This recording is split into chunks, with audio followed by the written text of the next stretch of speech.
Hello everybody, it's TMOG217. Welcome to a LEGO Icons promotional set review. Taking a look at set number 40580, the blacktron Cruiser. This set contains 356 pieces, technically 2 minifigures, and released in January 1st to the 14th of 2023, as it was a gift with purchase with $190 USD or 250 Canadian on all LEGO purchases while supplies lasted, and is a remake on the classic space set number 9894, which was originally called the Invader. And that contains 164 pieces. Anyway, let's have a look at this set. So here is the main build, and honestly, comparing this to the original that released in 1987, this is very much an improvement.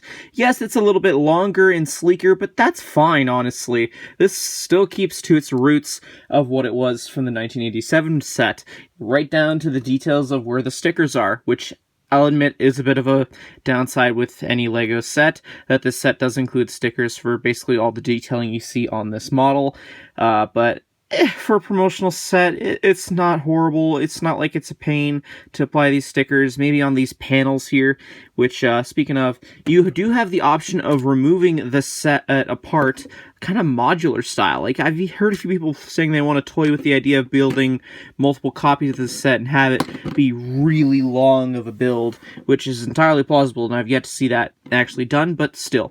Anyway, if you remove this and you have the middle section, it is like a storage container, which you can flip up, and I guess you could stand it up, or you can, like so, or you could just have it sitting right there.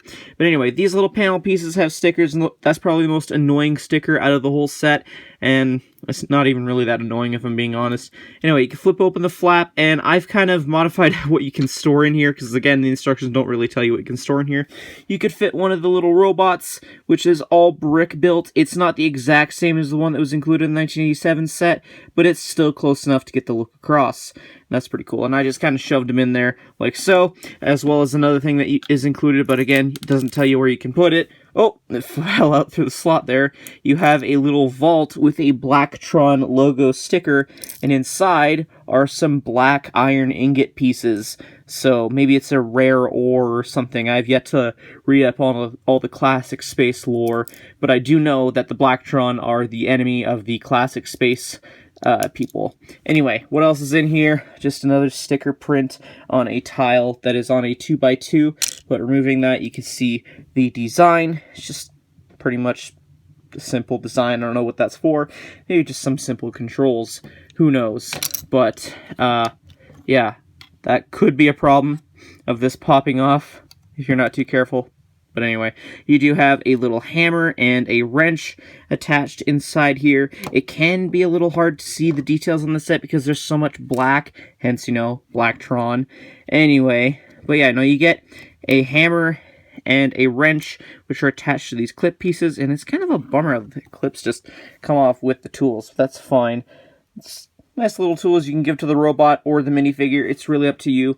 And again, I assume the vault goes there just because it kind of fits somewhat decently in there. But yeah, as for how this attaches to whatever else, after you close this up and get it to a line, it is using those pieces to connect like so. I don't know why these pieces are here. Maybe just cosmetic purposes, who knows. Anyway, for the front end of the ship, you have two sticker designs, which again, stays true to the design, and the idea is you're supposed to extend these wings when you have this fully connected, I guess, and that kind of gives it like an attack position, I guess, so I'll give you an idea what that looks like right here.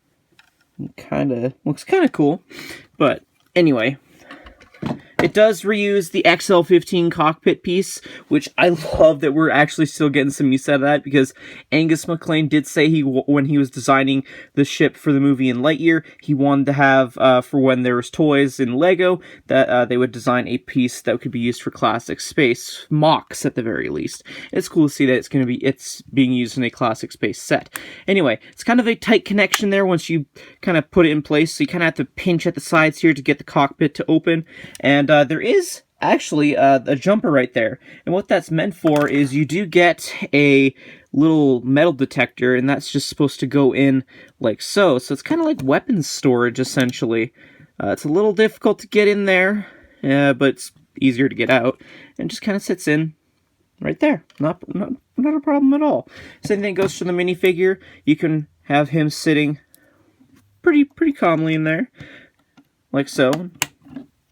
That looks pretty good.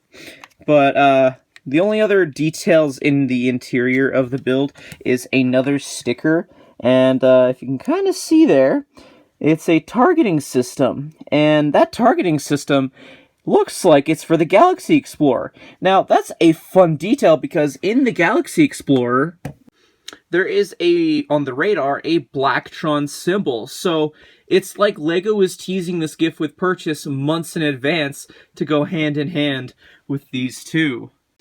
I guess another thing to note is that there is an illegal building technique, at least they made it legal now, where you have two clip pieces and it's holding a tile piece sideways as part of the computer console.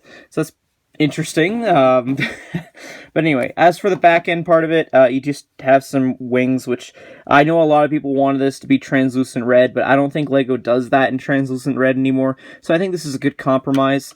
So you have the option to attach this to the back of the ship. Again, this is very much modular style for a ship, which is actually fine. It gives you a lot of playability, and actually doesn't look half bad when it looks like this. Have it, you know, in either way, and it doesn't look half bad. But, yeah, not really much else to say about the main build. I feel like I've gone through everything. Let's have a look at the minifigure included in this set. So here we have the blacktron pilot. He is definitely dark and mysterious, but if you flip up the black visor, you see he's got a nice generic face, which is fine. That, again, pays homage. We have gotten other variants of this blacktron figure in other sets, like the employee gift and the magnet, etc., as well as like maybe a Bricktober pack, if memory serves correctly, but this one is currently an exclusive variation. Why? Well, it all relies on the torso. So if you remove the helmet and the black space tank, you're able to see it's got a back torso design, which is the first time we've ever gotten a back torso print, if memory serves correctly, for a blacktron figure. So that's really cool. It's kind of covered up by the air tank, but it's still nice nonetheless for that extra amount of detail. Anyway, let's have a look at what else is included in this set. Taking a quick look at the instructions, I, to this day, am still puzzled on why LEGO went with such a bland design. Like, this is more bland than what we're already used to from the 2022 sets, and I just don't get it. Like, there's not even a QR code to build this set digitally. And what's puzzling me even more is when you open it to the first page, there's no, like, tribute or knowledge about what this set is based on or anything, which normally is a common theme with these kinds of sets, and there's just nothing here. So it's definitely odd. You do have the minifigure as the progress bar, so I give them points for that, I guess. But, yeah, flipping all the way to the back, it just shows you the completed model. And then just the parts listing. And then just the Blacktron logo on the back. In terms of extra parts, this is all that I got in my copy of the set. Overall, I really like this build. It has a lot of swooshability in it, and it's got a great amount of pieces in this. It's definitely a upgrade by today's standards from the original that released in 1987. I definitely recommend picking this up if you're willing to spend about 60 Canadian dollars is what's going for on the market as the time is recording in a sealed condition. I think it's worth it. I definitely feel like LEGO's starting to get to the point where they're starting to put out promotional sets that probably should have been bought available for purchase, because I would have bought this straight up on its own. I kind of feel like I was forced to buy more than I needed to just to get my hands on this. To be fair, January 1st, bunch of new releases. I'll give them a pass for that, but just later on, it just kind of feels like if you want to get more of these, you're really having to fork out a lot. Like 250 Canadian is a lot to fork out if you want to army build this, especially like at the aftermarket value of $60. But it's still a great set. Definitely recommend picking it up if you want to. I feel that, you know, LEGO needs to kind of back off a little bit on the price requirements for these promos. So, yeah, I guess those are more or less my thoughts. Let me know yours in the comment section down below. If you enjoyed this review, hit that like button, subscribe if you're new to the channel, all that fun stuff. Anyway, thank you everyone so much for watching, and I will see you all in a future video. Till then, I'll see you later. Bye.